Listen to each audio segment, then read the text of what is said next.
Coach Leipold, great to have you back on BYU Sports Nation, and a sincere congratulations to you for another significant step forward last season. You've gone from 2 wins to 6 wins to 9 wins. It's tough to do in major college football, so congrats on that first and foremost. Well, thank you, and it's great to be with you guys again, and appreciate the opportunity, and really proud of our guys. And as I was talking earlier with one of your radio stations, I think that was the game last year was the last time we probably played at full strength, unfortunately, but we still found a way, and that's really what this league has been about, to if you can have enough depth to kind of work through some things.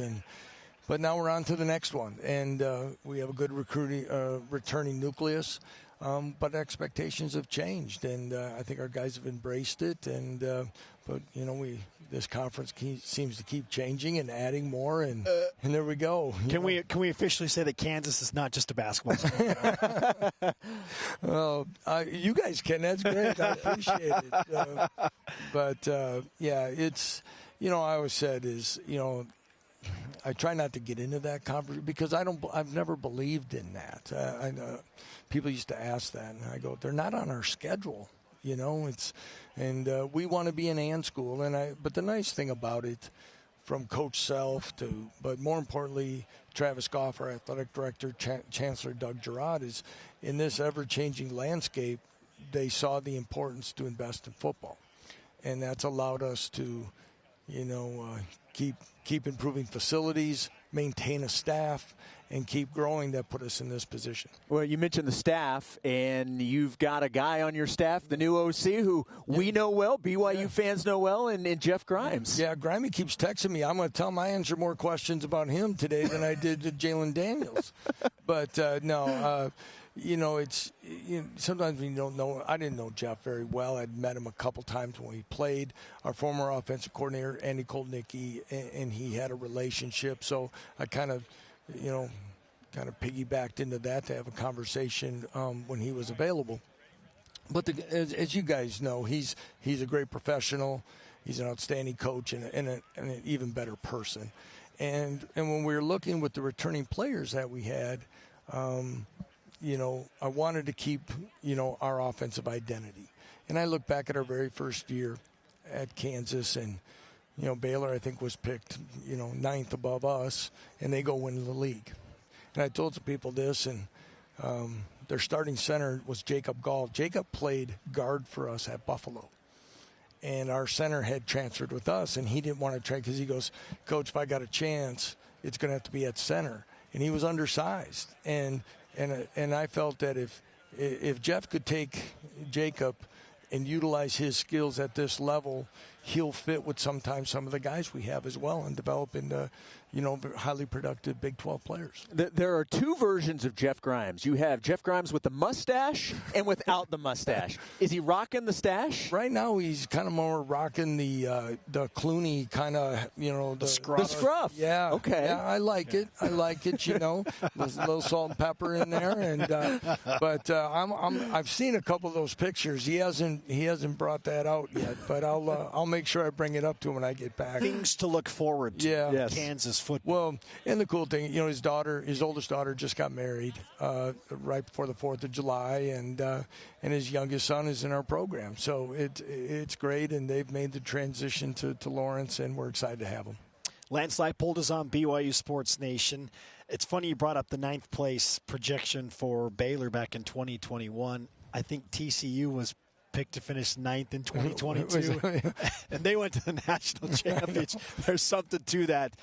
Your team is one of 5 to receive a first-place vote. So this is new territory. Crazy, isn't it? So how do you embrace that idea? Well, because this is about the last time I can have fun with these statements, and then it gets real, right? But, I stood before the team right before we left the bowl. They're doing things we told about bowl prep and making sure as we prepared for UNLV that we took it seriously and the opportunity and what 9 wins could really mean for this program. And I also said, looking at it, is that if we win 9, guys, there's a high probability we're going to finish in the top 25. And with what we have returning, you're going to be in the preseason top 25. And then they're going to start talking about an opportunity to compete for a conference championship and possibly playoffs. And then I paused and I started laughing. I go, because I looked at the older guys. I go, can you even believe we're talking about this from where we were? And then I tried to tell them how proud I am of them and how far we've come. And but as we know, and what you've just kind of alluded to from the years past is how competitive, the unknowns. You know, the one thing, nothing against anyone in the media, is that nobody really knows all the hidden pieces that are added. Oh, we might know some bigger names, but we don't know the other things that add to depth in the offseason and things of development. And I think that's those things that have made this conference so balanced and special will continue to show itself, where maybe some others have such a disparity in their conferences. Ours is going to be exciting for that reason. You mentioned the BYU game last year a few minutes ago, and that was obviously BYU's first Big 12 game. What do you remember specifically about that game against the Cougars? First of all, how physical BYU was, and I had a feeling they would be. That's where it was. But then on the other thing was probably the early hit by Kobe Bryant. My goodness. It really kind of set a tone for us that really kind of was like, yeah, I mean, and he's the lightest guy in the field for us, you know, and an extreme competitor, but what a play out of the gate for us defensively and kind of helped get us going that way. Lance Leipold on BYU Sports Nation. Okay, now we're going to ask you about Jalen Daniels, but we waited like 6 minutes into the interview. Come That's on. the longest one today. We got to set ourselves apart from the other entities. Greatly appreciate it.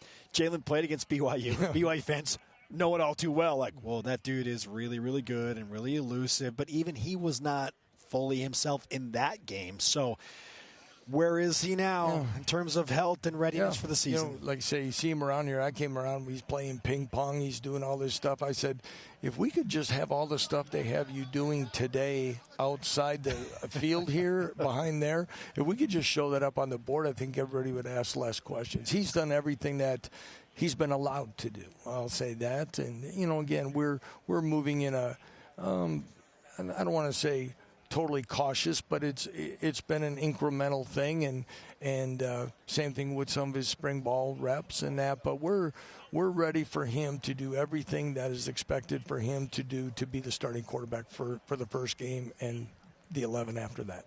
I've been doing this job for a really long time, so I almost hesitate to ask you this question because I probably know where this is going to go, because it's things you can't control. You guys are going to be displaced this season for home games. Mm-hmm. You got 4 at Arrowhead. You've got 2 at Children's Mercy Park where Sporting KC plays. Athletes are creatures of habit. Have you had to talk, guys, it's football. Don't worry about the external stuff? Not really. Maybe I should. I guess I'm not always that type of guy, because we have talked about, so last year we displaced the team through the summer and moved them out of the locker room and weight room and put it all inside the indoor facility, and they'd use a visitor's locker room and things. You know, it's tough. And they found a way, and they worked through it in a great way, but they got to see a very nice upgraded weight room and locker room area. This year, we talked about being displaced, and it wasn't going to be great, and it's amazing, guys. I have not heard complaints. The strength coach has not heard any complaints, and I think they know a little bit of, why, if we can suck it up a little bit here, we're going to get some cool stuff, and it's going to even be better. And we're about 3 weeks away from moving into there. Now, the stadium itself, it is what it is. But when you stand in front of your team and say you're going to play 4 home games at the whole home of the Super Bowl champions, and they all probably, same reason why we're here.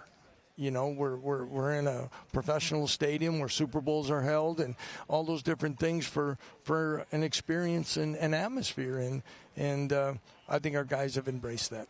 I spoke with BYU's defensive coordinator, Jay Hill, recently, and he told me that he believes that Devin Neal is hands down the best running back that BYU faced last year.